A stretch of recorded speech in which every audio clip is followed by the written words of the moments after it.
he likes. All right, let me start you, and I'll start this timer here, and we'll be well on our way. Okay, everyone, stand by. Here we go. On the show of St. Louis in Tune, we're going to talk to Tim Osell. He's directing suddenly last summer the Tennessee Williams St. Louis production. We're going to talk about World Peace Day and something going on in Alabama with one of the mayors, the word of the day, and some humor.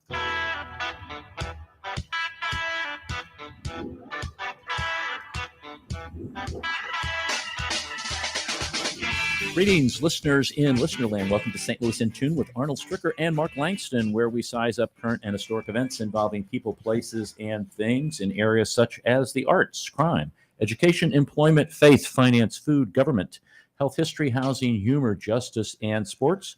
We originate from and connect the gateway city to what is going on regionally, nationally, and internationally. Mark Langston? I'm glad we're sizing things up. We are. We need to size it up. Length, height, and width. That's it. Width. Yeah. My width is getting a little out of hand. No comment. I know. I haven't seen my feet in about 5 years. Uh-oh. I can't see my toes. Uh-oh. That's not a good. That's all you're going to say is oh. Only in a mirror, maybe. Right. Correct. I stay away from mirrors. You got it. And reflections. You don't want to. I can't do it anymore. Yeah. Mm-hmm. I need him to comb my hair. I have a good face for radio. Yeah, me too. Okay. You didn't get that one. I need a mirror to comb my hair. Okay. I don't have any. You don't have it. I know. Right. What are you talking about? Our return to civility, because we always encourage everyone out there, especially our listeners, to return to civility. If you are house cleaning for someone, clean their house for them. Excuse me, not house cleaning. If you're house sitting for someone. Wait, should we start this over again? If you're house sitting for someone, clean their. Did I say house cleaning? Yes. I'm sorry. I haven't had my lunch for the day. Yeah, My brain's true. a little shy of some sugar. Yeah. If you're house sitting for someone, clean their house for them. An hour's worth of vacuuming and dusting can make their return home a delightful experience, especially if they're tired. That is really true. Come to my house anytime and clean it. I'm okay with it. Only if I'm house sitting. Okay, well, you can do that. Come on over. And that's kind of with like if you're a house sitter for pets and stuff. Uh-huh. If you do little kind of chore stuff, like some people may not like that, like get my vacuum out. And some people may like, wow, that's great. And what it does is it really, especially if you're coming home from a long trip, it does make it helpful. Oh yeah, that's nice. That is nice. So unless they go through all your drawers. No. Oh, yeah. So if you're house sitting for someone, clean their house for them. Okay. Boy, we're off to a good start. Wow. This is going to be a long show. Wow. Tim's going to love this. We have Tim Osell. He is a director of theater and opera, and he is directing the production called Suddenly Last Summer. It's the Tennessee Williams Festival, St. Louis, which is in the 8th annual season. And Tim, welcome to St. Louis in Tune. Thanks. Great to be here. And you already know that we're a couple bricks shy of a full load. We're hoping when we get done, you're still glad to have been here. Gee, I'm glad I went on with those two jokers. I know it. So we can be serious. Can I ask Tim something though? Sure. Do you sing opera, Tim, yourself? I started out as an opera singer in college. That's what I wanted to be. And really? I did a couple small things. Yeah. And then decided that I really don't like being in front of an audience at all. It does not do a thing for me. But I really like being on the other side of the table. Okay. So I like being from the back of the house, controlling the story that's on the stage, or at least shaping the story that's on the stage. Much prefer that than being in the spotlight. Because opera singers fascinate me. I mean, it's just amazing how they sing and what they do. Well, yeah, and that's why I'm going, wow, are you singing? Can you do a couple of lines? Yeah, there's something that you have to have the gift. That's a good way to put it. Yeah. Your vocal apparatus has to be in tune with that kind of production. Otherwise, it's just not possible. And you also have to have the high notes or the low notes or wherever you are, and then the language skills. Although we're still doing foreign language opera stuff, so opera theater doesn't. But almost everybody else that used to do everything in English, now it's back in like Kansas City. They do foreign language opera stuff now and use the surtitles. Wow, that's great. Yeah. It is to do it in the original language that it's Yeah. written. That's one thing I hard. appreciate about Opera Theater St. Louis is, you get it in English. Right. And, because. Yeah, and you're so close at Opera Theater too. Yes. I mean, it feels like you're in it the way you do when you watch a play. So I love that. I've directed a couple of English version or English operas in English. Dead Man Walking and Doubt, both at Union Avenue Opera. Mm-hmm. Oh, Dead Man Walking is one of my like- favorites. Dead Man Walking. Yeah. Yeah. Okay. Yeah, I'm sorry. it's powerful. Mm-hmm. You've got very powerful. You've got a great pedigree. I'm looking at your resume here and your related experience, and you have just a boatload of productions that you've done. And I didn't know. I'm glad Mark asked that question about you being a singer, but you've been a stage manager and you've been production, and and kind of you have a complete understanding of what it takes to put on a production from the vantage point I'm looking at. I certainly have a point of view about and some experience. Absolutely. But times change, and who knows, things, you got to keep up with the times, but yeah, I experience is good. Getting old is not so good. No. So the body keeping up with the amount of physical activity that goes into directing a production, depending on the theater. It's a balancing act. But yeah, I've done a lot, and I like it. I love Shakespeare, particularly. Yeah, you did some Shakespeare in the Park here. I was wondering. Yes, the Henry IV Part 1, Part 2 mashup. I think that was in 2014. Mm-hmm. We did Henry IV Parts 1 and 2 and Henry V in rep with the same cast that summer. Love that play. Henry IV Part 1, my favorite Shakespeare play. Do you Absolutely, hands down. Do you have a preference with different? Let me ask you this: it's not a preference. Differences in directing opera production versus theater productions. The schedule is different, so there is a little. It is different in how you have to organize yourself. Opera, you have to stage almost everything in advance, and then tell the singers what you want, and then change it from there. With a theater production, especially with a small cast, or if you're doing one-on-one scenes, and Suddenly Last Summer only has 7 people in it, and there's a lot of one-on-one. So I'll like this morning, I was doing my homework on scenes 2 and 3, and I have staging for them. But if I go into the rehearsal hall and the actors don't want me to give them staging, if they want to create it themselves, or they want to explore it first and then have me shape what they do, I have the outline in my script that I can always go back to. But I like the actors to be as creative as possible. It's harder for opera singers because they're not, one, they have to stay on the beat. The way they say lines, opera singers, it's given to them. So that's one thing. And they also have to watch the conductor at the whole time. So it's harder for them to make up staging as they sing. Sometimes with opera, I would have them walk and talk if I wanted them to actually make up something. So it's like, okay, well, let's not sing it. Let's just talk the scene and see whether you have an impulse. And that's what I'm interested in with actors. I love being in the rehearsal hall with actors because they have these impulses that just come out of their bones or their souls or something that I never anticipated. I only see the play from my point of view, or when I'm reading it or working on it. So when you get the group of actors together, it's like, oh, okay, I never thought of that before, or oh, that's surprising, or oh no, that's way over in left field. Come back, and let's center up in the story. So it's a real collaboration. Yeah, I was going to use that word because that's, I think, a big one of your style is that you let actors, you kind of do their thing, unless, like you mentioned, they've gone off into left field and maybe have left really what the intention from the author is. Absolutely. I love to collaborate. I love it. And you not only have to collaborate with the actors, you have to collaborate with the designers.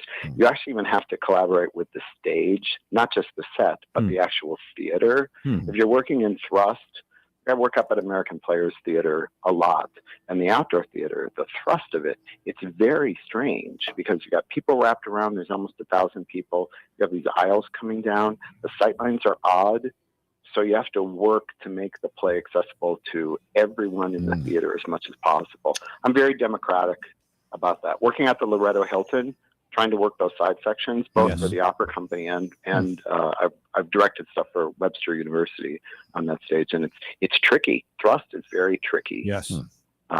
Yeah. So, and I love to collaborate. I really do. I think the director's job is to enable. All I have is rehearsals, but what I have to do is enable a group of people to work together to tell the clearest and the best story that they possibly can. Wow. And that's really refreshing because sometimes, I think people maybe have the idea of a director as, it's top down. I'm telling you what to do. You're going to do everything I tell you to do. And if you don't like it, hit the road. This is great insight. Yeah, it is. Yeah. I don't really like doing that. I'm not that kind of leader. I'd rather, I have a sound designer friend that says I like to hold hands and walk down the yellow brick road with people. So I do like to go off to see the wizard with everyone together. And also that actors who find it or actors who are in collaboration with you, they actually embody better than if you tell them, oh, no, this is what you're feeling here. Right. Is that something Yeah. Go ahead. Yeah. Well, I was just going to say it's just better for them to find it in their bones, and then it feels more authentic to them. They just get to the authenticity of their bones faster and more firmly that way. That makes perfect sense, and it also appreciates their talent and their creative process in the course of that. Yeah. Was that always something that you had, when you were up at Minnesota and working on your degree, or was that something that was developed as you were working in opera companies and production and kind of doing those things? I would say I learned it in college. I think that my college directing teacher up at University of Minnesota Duluth encouraged us to find it with the actors, not tell them too much too soon. Let language and impulse and motivation guide for a while.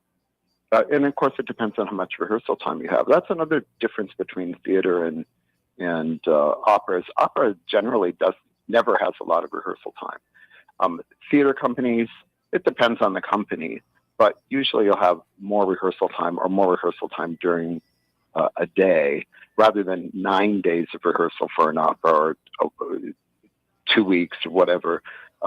There can be 3.5 weeks or more. The last production I did, Our Town, up at American Players, I was up there for 9 weeks. Oh, wow. Now I was in rep with 4 other plays in rehearsal, so I didn't always have my cast available to me, so it was hurry up and wait a lot. But I had almost 200 hours of rehearsal. Wow. When we finally got through it. I know that's a lot. Seems like a lot. Yeah. A lot of rehearsal. But it's a 3-act play. And suddenly last summer it was a 90-minute play. We just started on Tuesday. We had our first read through, read it 90 minutes. I think it's going to come in around then as well. Because there were parts that were a little slow, and there was the parts where, we didn't do the physical action where there's no dialogue. But I think it's going to be between 90 and 95 minutes. I don't think I've ever gone to a 3-act play, honestly. No? No, I don't think I've been to quite a few They all plays. used Death of a Salesman, Streetcar Named Desire, Oh, wow. all of those. They're all 3-act plays. I'll be okay. Speaking of all of those. Yeah, well, it isn't until we got to the 60s and the 70s that we started going to the 2-act thing. And then now it's like everybody's writing long 1-acts. And this is a 1-act because it was on a double bill with another play called Something Unspoken. Right. And it was under the title of Garden District, which is one of the wealthy sections in New Orleans. In New Orleans. and so the opening 1-act was about 30 minutes long, maybe 25, 30 minutes long, two-hander. And those 2 actors, 2 women, those 2 women were also in Suddenly Last Summer. So they opened with a curtain raiser, 30 minutes, took the intermission, and then did this play. But like Cat on a Hot Tin Roof is a 3-act play. Streetcar's 3-act. Tennessee Williams, at least those 50s plays were 3 acts. So was that one kind of a setup for? Kind of, in the sense of, I would say in terms of tone, but also in terms of sexuality. So the two women, there's this older rich woman, which is kind of like Violet Venable in Suddenly Last Summer, and then there's her companion, and in Suddenly Last Summer, Violet also has a companion, Miss Foxhill, but the Miss Foxhill role is very small. But there's this, and the something unspoken seems to be about some kind of relationship possibility that could happen, or that could have happened between them, but it got too late for them because they're both older and kind of set. And I know Carrie's doing something unspoken. I think they did the radio play version of it, but she's doing it live in connection as part of the festival. And so that kind of exploration of lesbian relationship gets hopped over into Suddenly Last Summer in terms of the Sebastian Venable character being homosexual. You don't see that character at all because he's demised, he's dead before the play starts. And Tennessee did that a lot. So there's men in Cat on a Hot Tin Roof that are homosexual men that are dead before the play begins, and Cat on a Hot Tin Roof, that's the main one. Skipper, and is Brick really a latent homosexual, and did he cause, and then Blanche Dubois' dead husband who commits suicide in Streetcar Named Desire. There's this book called The Celluloid Closet, Vito Russo, who did this, and I think there's actually a documentary too, where he talks about gay men and women in film up to a certain point, and that basically those characters either ended up being murdered or committing suicide for a long time, or they were in the closet. The Eric Blore and the Frank Pangborn characters from those Fred Astaire movies, 1930s, 1940s, where they played the hotel manager or the waiter or something, and you could tell they were gay, and they were fun and gay and all that stuff, but they were basically closet. The characters that actually have sexuality generally ended up dead. And Suddenly Last Summer, that happens as well, and that's not a spoiler. We know that Sebastian's dead at the beginning of the play. And Tennessee Williams, of course, was also homosexual in dealing with trying to come out of the closet and trying to be a gay man in the world, and it came out in his writing. I mean, Tennessee is Blanche Dubois in Streetcar Named Desire. Tennessee is other female characters in his plays, and then we have and his family, his mother Edwina and his sister Rose, who actually had a lobotomy. Those are the mother and the sister in The Glass Menagerie. The trio of Catherine, George, and Mrs. Holly are a mirror version of that family. So that's interesting. Catherine, in our story in Suddenly Last Summer, could potentially have a lobotomy. So that's where the tension comes. This play is very Southern Gothic. It's sexy. It's really sweaty. It's really sexy. It's passionate. And I'm starting to think that it's a murder mystery. It's a murder. If you like a good murder mystery and trial, that's actually what this play is. You're right. Yeah. Wow. Yeah. Like all of the suspects, in a sense, kind of come together. I mean, it's really about Catherine. If Violet is the prosecutor and Catherine is the defendant, then the doctor is the judge. Is Catherine going to have a lobotomy, or is she sane, or is she not sane? So it's really interesting. And then money and power. Violet, of course. Is it okay that I give spoilers? I hope yes, it's okay. I love spoilers. Come on. Okay, great. There you go. Don't stop now. if Violet's going to give money to the doctor and build a whole new wing for the lobotomies, if he lobotomizes her niece Mm. because she wants her niece to shut up about about her son. Right. So there's this bribe tension. Is he going to give in to that? And then she bribes the mother and the brother with $50,000 each if they sign off on it. Like, okay, this is 1935. Historically, lobotomies came to the country they started in, I think, 34, 35, and then came to the U.S. in 36, 37. And so it was a really, really new procedure in this time, in the mid 30s. It's a weird procedure. Yeah, it's great. I mean, it's twisted. Yes. It's also Greek. It's very Greek. I mean, the end of the play is very the Bacchae, and so there's a lot of references to other literary work in the play, subliminally. Can I just say I'm enjoying listening to your descriptions through the lens of a director? We have a lot of actors on, and we kind of talk to them, but seeing this through your lens, it seems like you're a younger director, and just love what you're doing. So I'm enjoying the conversation. Thank you. I mean, I love the play. Yeah. I really, really do love the play. It's a terrific play. Yeah. And I have to say the language work in this play, Tennessee Williams, 1958 was when it was new. The poetic prose. Was going to ask you about that. Yeah. It's as good as Streetcar. It's as good as He Was a Boy, Just a Boy, Blanche's speech about her husband. It's amazing. And I think I say in the director notes in the program that Tennessee's language is as good, and it does what great music does. It speaks kind of the unspeakable, or cracks open a new part of the soul that just the way language is used. I enjoy that. Understand about people. Yeah, I enjoy when they use the language of the time. And I think that really sometimes, it just adds to it for me. This is Arnold Stricker with Mark Langston of St. Louis in Tune. We're talking to Tim Osell. He is directing the Suddenly Last Summer play for the Tennessee Williams Festival, St. Louis. And just to give you a little bit about Tim, he was the outstanding director of a drama, A Streetcar Named Desire, at the Tennessee Williams Festival, St. Louis in 2019, and received that from the St. Louis Area Critics Award. It was the St. Louis Theater Circle Awards.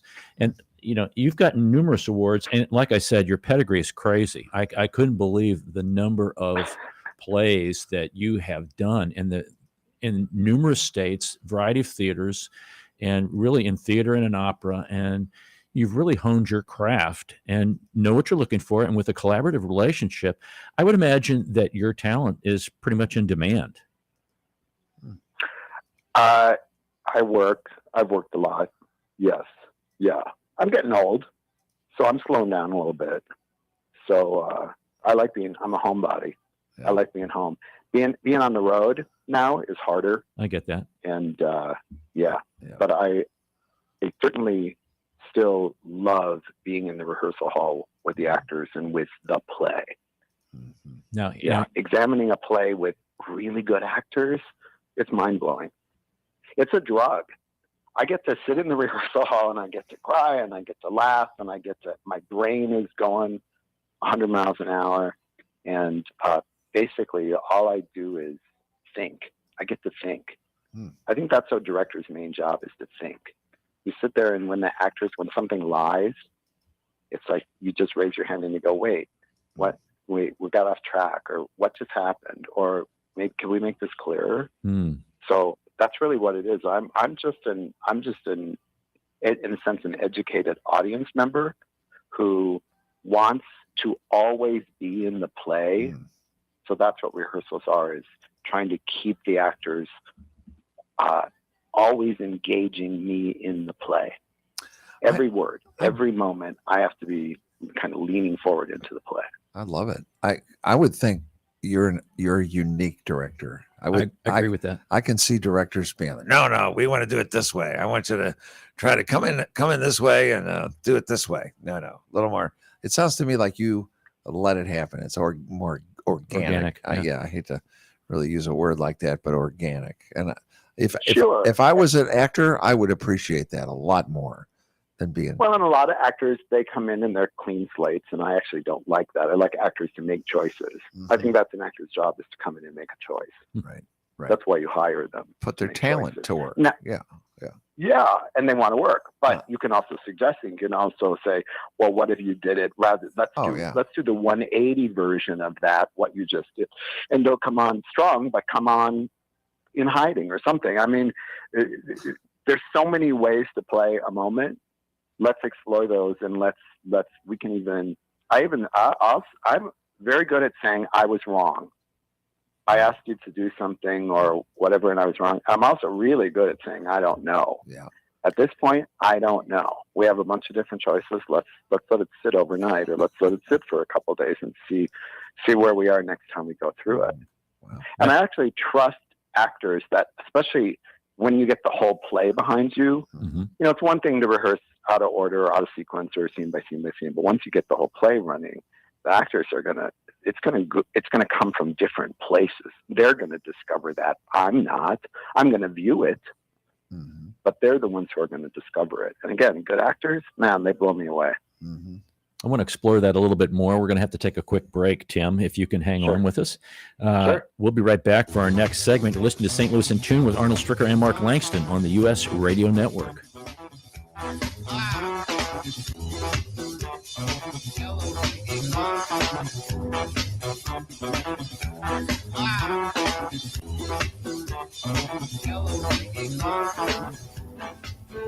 This is Arnold Stricker of St. Louis in Tune on behalf of the Dred Scott Heritage Foundation. In 1857, the Dred Scott decision was a major legal event and catalyst that contributed to the Civil War.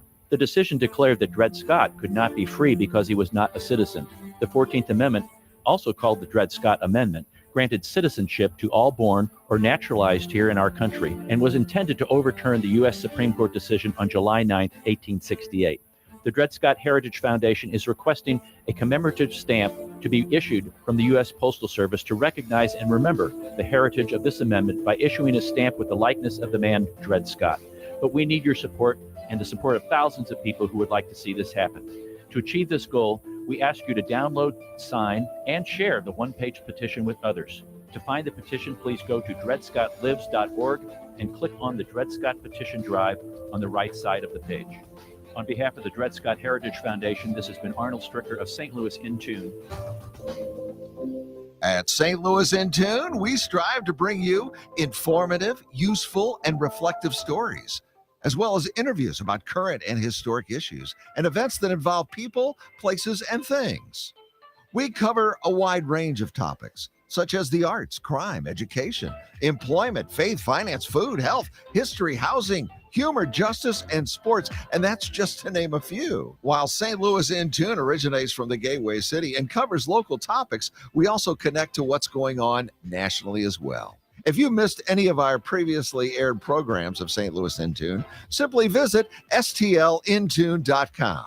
That's stlintune.com. There you'll find the show notes and everything that was mentioned in that episode and all the other great episodes as well. And if you've got an area that you'd like us to examine deeper, well, just let us know by dropping us a note at stlintune@gmail.com. That's stlintune@gmail.com. St. Louis in Tune. It's heard Monday through Friday on the USRadioNetwork.com and many great radio stations around the U.S. and, of course, right here in St. Louis. Our website again is stlintune.com. Visit us today. That's stlintune.com.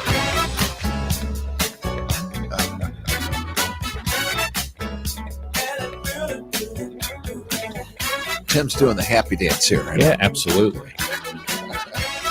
Welcome back to St. Louis in Tune. This is Arnold Stricker with Mark Langston. We are talking to Tim Osell. We're having a great conversation with him. He's directing Suddenly Last Summer. Production going to be happening at the Tennessee Williams Festival, St. Louis. He's a director of theater and opera, has been an adjunct faculty at Webster University, also St. Louis University and Washington University, and was up at the University of Kansas and all over the place. But before we kind of go down that road, he's everywhere. He's everywhere. Yeah. That's an inside joke. That's Chicken Man. Chicken Man, right? He's everywhere. You familiar with Chicken Man, Jim? I've heard of him. You should. Talk about. I'm telling you what, the productions are great. It was done in the '60s, and just the way it's the old-fashioned radio kind of stuff. Well, here's Chicken Man. Well, did their own sound effects. I think there was just 2 or 3 actors. Guys, and they just do it. Yeah, it was truly a production. Anyway, sorry, Tim. Wrong button there. Yep. So when you are going through rehearsals, and I really appreciate what you're saying, because I think there's a stereotype in maybe Mark's and my brain, just maybe because of our age and what we've seen directors do and how they, act in some kind of production. And maybe it's in movies or things that we've seen of how they're portrayed. But we've talked to other directors, and, I kind of always ask this question: do you watch the performance when they perform? And one said, I'm there for like the first night and then I'm gone. And what do you do?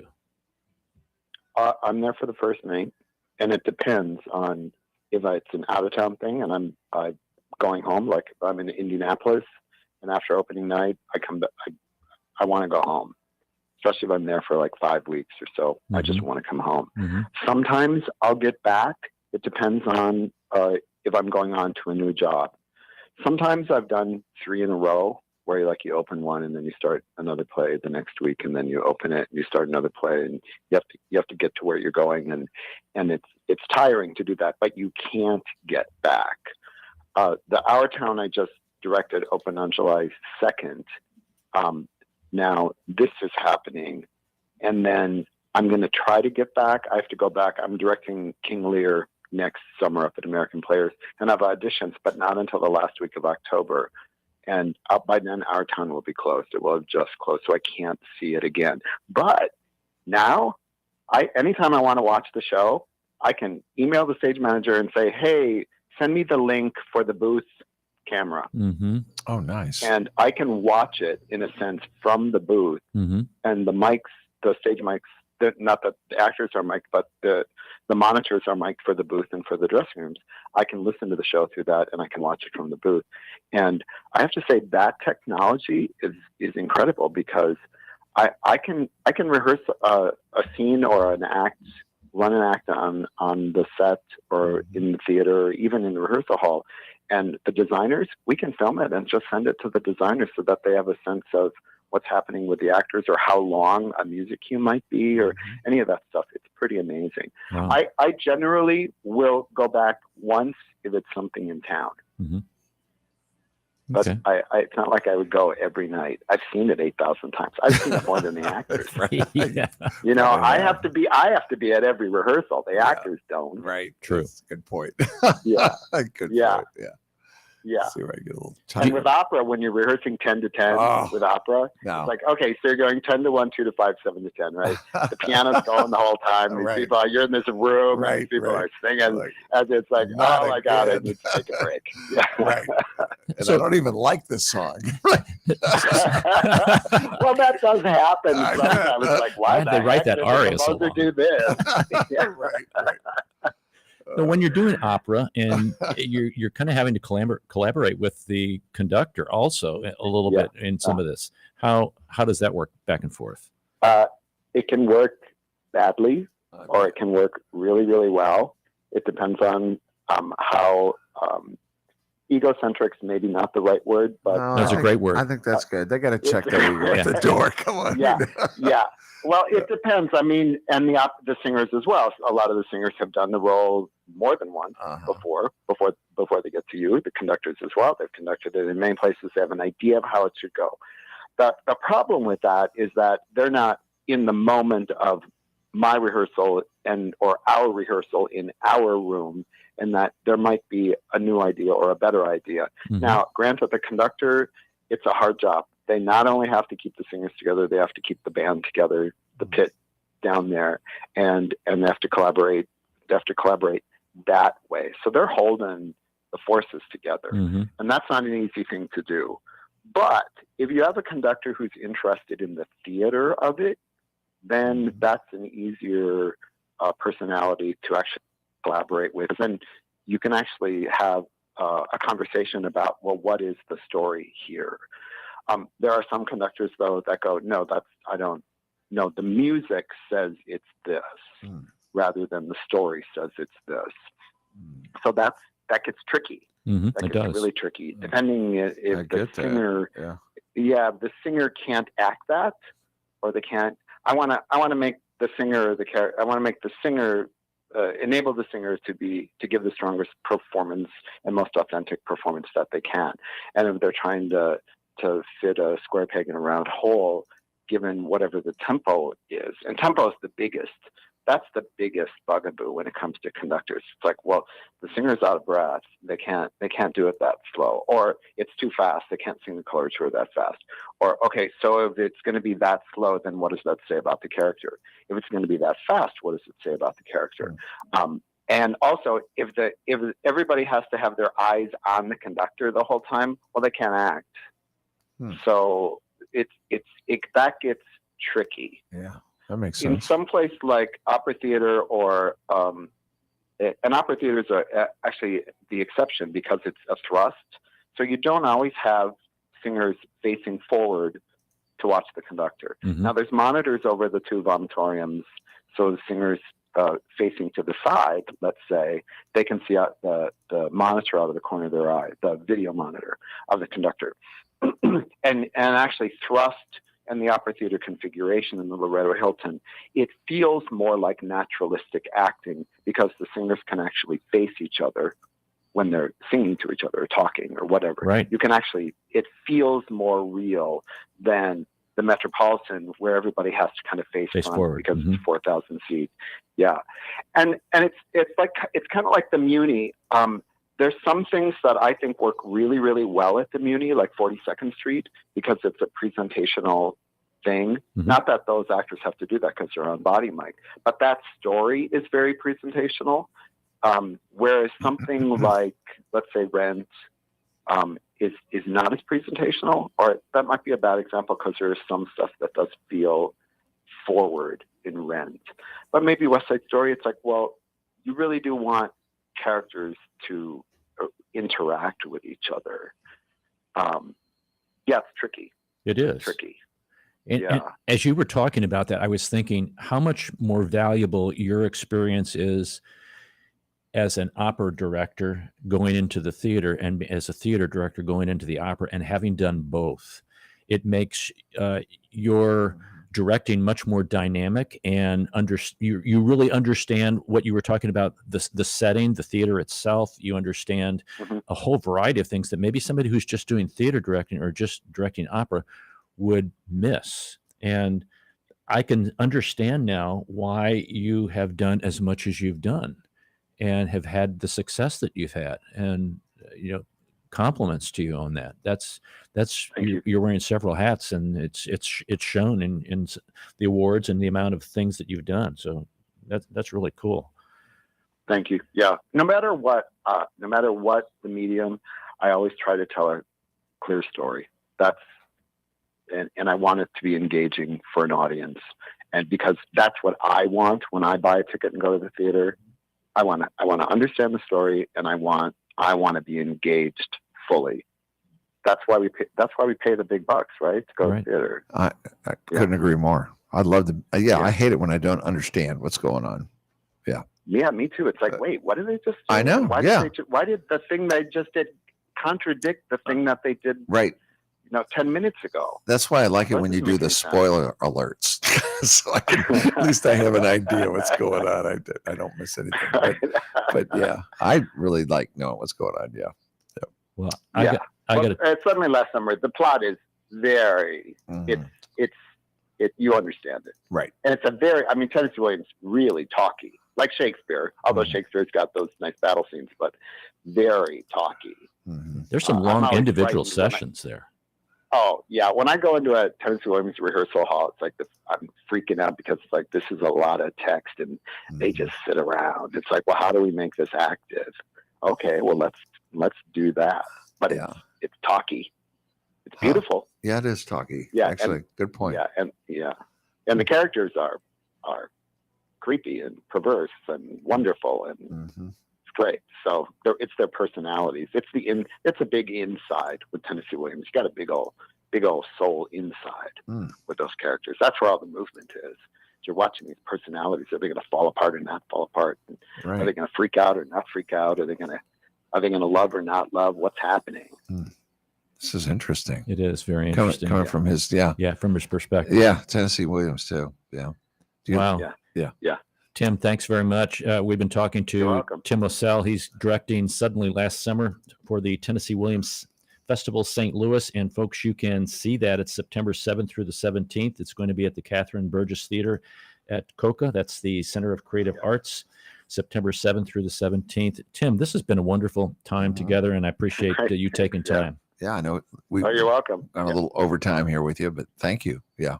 I love it. All right. Thanks, you guys. You come back Thank again. you, sir. Okay. All right. Okay. All right. So long, Tim. All right. There we go. That's an unbelievable kind of understanding that, like I said, we've got this, you and I probably have this stereotype of what this, they sit in the director chair. No, I don't want that. No, right. What do you get over there? What's the matter with you? Yeah. Bossy pants. And for him to have, to have that opera background and then to go into the theater, and then the theater to go into the opera background just seems to make such a strong directing understanding. He has he's managed over 75 productions. That's amazing. He's made a living out of it. Yeah, including the Idaho Shakespeare Festival, Opera Theater St. Louis, which he mentioned, Central City Opera, Michigan Opera Theater, Tulsa Opera, Opera Omaha, Summer Opera Theater Company of Washington, D.C. I bet. He was the Associate Artistic Director of the Sacramento Theater Company. He also, let's see here, was working at the Baltimore Opera Company and the Peabody Conservatory of Music. He's done other presentations for the Tennessee Williams Festival St. Louis, Streetcar Named Desire, which we mentioned, Night of the Iguana, which Mark, you and I saw, Night of the Iguana. Right. And Metro Theater Company. He's done Shakespeare Festival, King Henry IV, like you mentioned, and the New Jewish Theater. He's done that. And Lyric Opera of Kansas City, Opera Pacific, Tulsa Opera, Union Opera, Avenue Opera, Des Moines Metro Opera, Michigan Opera Theater. It goes on and on and on. I said his pedigree was really long. I wasn't kidding. Oh, not at all. That's a heck of a list. And he's done some adjunct work at Webster U, St. Louis U, and University of Kansas. Which is kind of neat. I think that's pretty cool. Yeah, I was going to ask him, and I didn't want to, hold his time because his time's valuable. But, that's also, it's good when you're a practitioner and you go to teach, you're there with the latest stuff. And this isn't, bashing people who just teach, but it gives you've got a foot in the real world and a foot in the theoretical world. Right. The practical and the theoretical. Wow. That's tough. I can see with his resume why he's enjoying being at home more. Oh yeah. Or wanting to be at home anyway. Yeah. He's out on the road for a long time. Doing that. Directing and getting everybody ready. And I don't know how the directors walk away from it though. I mean, you brought it up, you've been there, it's like your baby as it's growing up, and now it's okay. Yeah. You guys are on your own. I'll see you. Yeah. Yep. Yeah. I went to opening night and I'm done. Just don't trash the name. Wow. That's so Tennessee Williams Festival, we've had Carrie on, 5 or 6 or 7 times. Yeah. And Carrie does a great job with the festival. Again, they have some awards that they have received, and it's just a great thing that she has put together for the area. They've had other things, and I would encourage you to go to twstl.org, and get more information about the festival. Some of the things, it's actually, she's converted it this year and made it an all year kind of thing. In other words, they started back, I think, in April and May, and they were doing some things within the community. They do some things. One of these plays is going to be in U City. The other one that he mentioned, Something Unspoken, I think it's going to be at the mayor's house or something like that. So there's just a lot of things going on. Remember when we saw the play, it was at the back of where Tennessee Williams actually lived, in that building. The apartment building. Yeah, she's doing some very, very creative kinds of things, and kudos to her for what she's doing. So if you get a chance, check it out, folks. Check it out. Check it out. So I wanted to mention World Peace Day is coming up, and there's going to be a World Peace concert in Webster Groves on Saturday, September the 2nd, 6 p.m. to 9 p.m., and that's at the Webster Groves Garden Cafe. There are some performers already on the docket. And that's right down the street from City Hall. Right down the street from City Hall, right, just east of City Hall on the north side there. So kind of catty corner from Dewey's Pizza. Correct. And the Dewey's Pizza folks, they own, isn't that the Deweys that own the Cardinals, I think? Did you know that? I didn't know that. Yeah, that's a fun fact. Dewey's? Is there a Dewey that owns the Cardinals? Well, it's related or some type of connection with the. I didn't know that. With the Cardinals, the DeWitts. Oh, okay. The DeWitts. There's got to be a D to be there. I don't know what it is, but no, it's a Cardinal ownership kind of thing about. Interesting. Yeah, that's just I don't know why, but Dewey's right there. It's kind of catty corner. It's a cute little. Should I say bar? Is it a bar? It's kind of a bar, restaurant, pizzeria place. Yeah, kind of a fun place. Yeah, the Garden Cafe is really nice too. That's what I mean. Coffee. That's what I'm talking about. Yeah, it's you get some coffee there. They have some, pastry kinds of goods. You can sit outside. They even have sandwiches. Right. And it's a nice little place. I think I've ever been there. Yeah. Seen it. I'm going to go. Yeah, I think it was an old gas station back in the day. Yes, that's what it looks like. Back in the day. Good way to. And those are actually kind of fun to be. To be in like that. Oh yeah. They've got all the brown contamination from from the lifts. No, I'm kidding. Why does that coffee taste so good? Oh yeah, it's really lubed up well. It's the old lift. That's where we get our water from. It's a real French press. You're right. Why did we go there? I don't know what happened here. What's happened? Well, I'm going to be serious here because a black man was elected mayor in rural Alabama, but the white town leaders won't let him serve. Oh, come on. And this is, it's crazy. Yes, it's crazy. It's 2023. This is New Bern, Alabama. Wait, this just happened? It's been going on for 3 years now. 3 years, but still, come on. He filed a federal lawsuit. I hope. Get that completion to this. So this is in New Bern, Alabama. And New Bern, Alabama is about, if you're thinking about the state of Alabama, it's about halfway down on the western side. And it's in an area that is called the Black Belt. And it's the Black Belt called not because of Kung Fu, karate, or anything like that, but because it has really fertile soil. And because, just the soil grows everything. Right. And the community in the 2020 census, and there's conflicting reports in the media versus what the census reports. Okay, so in the 2020 census, there was 133 people there. Now, media reports are saying this community has 275. Now, whether they're counting outside of the quote unquote city limits or not, they could be doing that. So anyway, and I've seen the difference between the town is 63% Black versus 85%. Okay, so I'm taking census figures. Okay, but when I read an article, there may be a little bit different. But anyway, Patrick Braxton he's kind of fed up, and he filed a federal lawsuit because 2 years ago, or several years ago, let me back up. It just seemed like the mayor thing was kind of passed down, my words, from Bubba to Bubba. And it was a family kind of deal, and here you go. Okay, you're going to be the mayor now for the next 30 years. We'll make sure that happens. And he submitted all of the proper paperwork and everything, and he won the mayor race. None of the current quote unquote old mayor, who he didn't submit anything, my understanding. So there was no incumbent. Yeah, well, the incumbent Haywood Woody Stokes III, along with his council members, after they found out that Braxton kind of really won the race, what they did is they held a quasi-election and reappointed themselves in this election that wasn't broadcast. In other words, they didn't announce there was going to be an election, and so they locked him out of the city hall. He's kind of like on the volunteer fire department, and there was a fire and they wouldn't let him in to get the truck. And some gal was having a heart attack. He went to the firehouse to get the defibrillator. He couldn't get the defibrillator. He went back to his house to get it. And by the time he got back, the gal had died. So it's like, this is like a hot mess. And they're claiming sovereign immunity because of qualified immunity, because they're, a local official. But it's just wrong. It tells, it's really wrong. It tells you, when people talk, have we come a long way? Are we out of this thing? No. That's why I was so amazed when you're saying, no, this just happened like a couple of years ago. Yeah. How? Yeah. Why? And it's like, are things better? Yes. Things are much, much better. Good. Yeah. Is there still ways to go? Yes. Oh, yeah. As you evidenced here.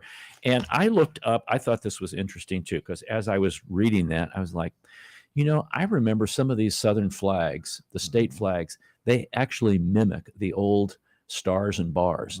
And even today, now Mississippi really had a problem with this. I know. And they had the stars and bars on their flag. Yep. So did Georgia. Yep. So did South Carolina. Yep. And here are the states that still have, I would say, a visual representation of part of the stars and bars. Now, it could be just like a cross, because or the stars, or just how it's arranged. All right.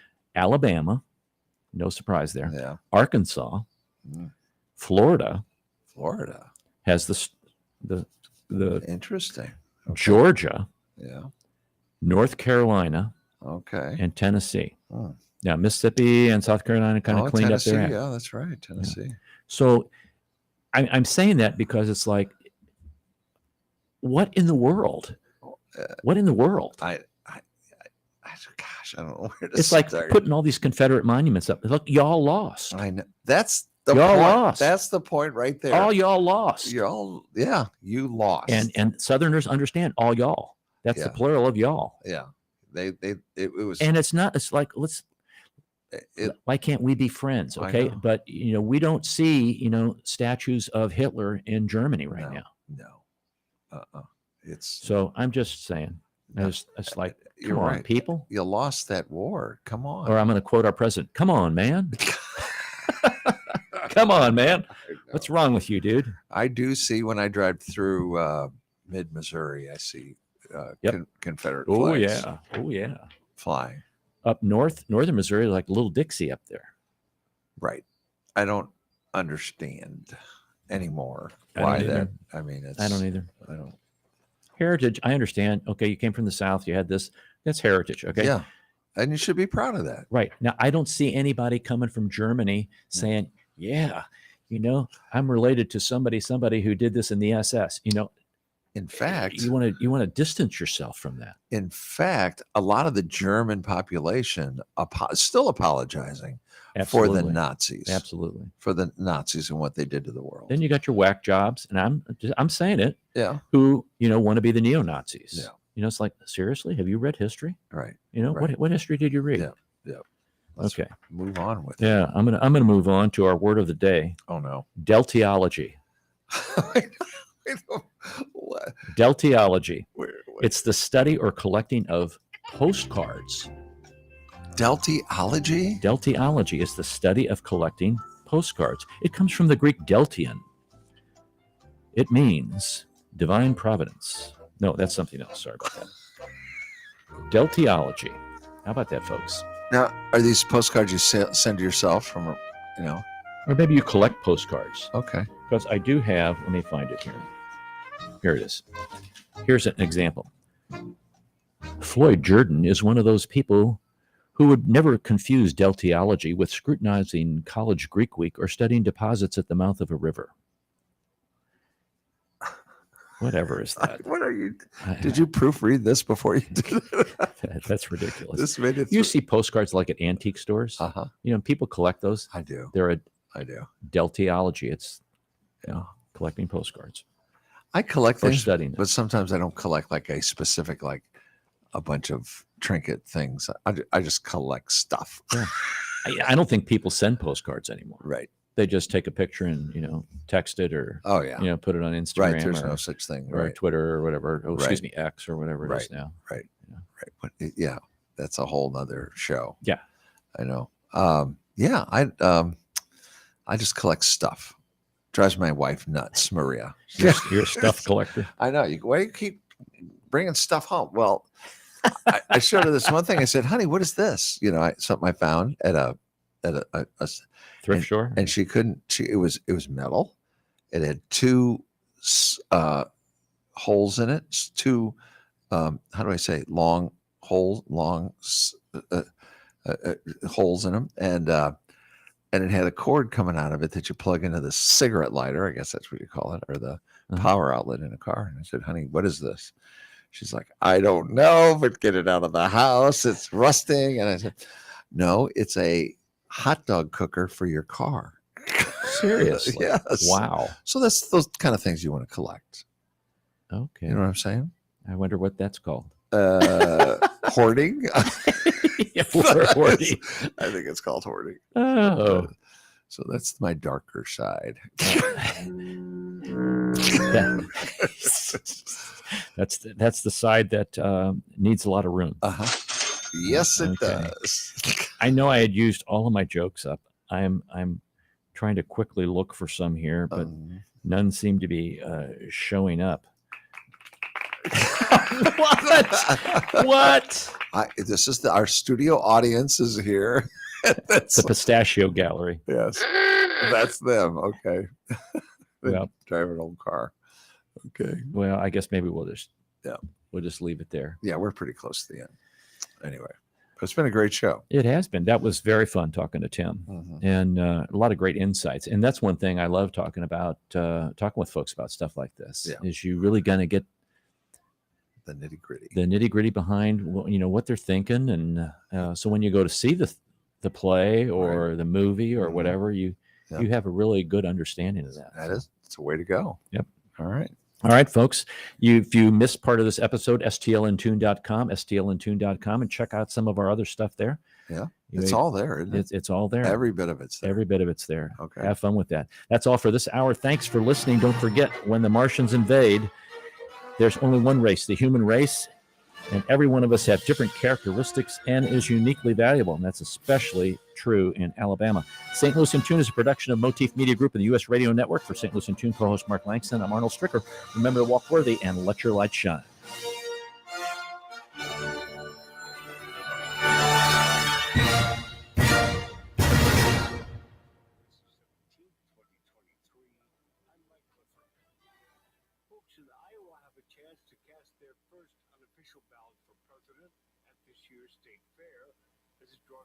On Sunday. The Iowa State Fair has long been known for agriculture, celebrity likenesses carved in butter, and as host of the first in the nation presidential caucuses, grassroots political campaigning. This year's no exception. Republican presidential hopefuls have descended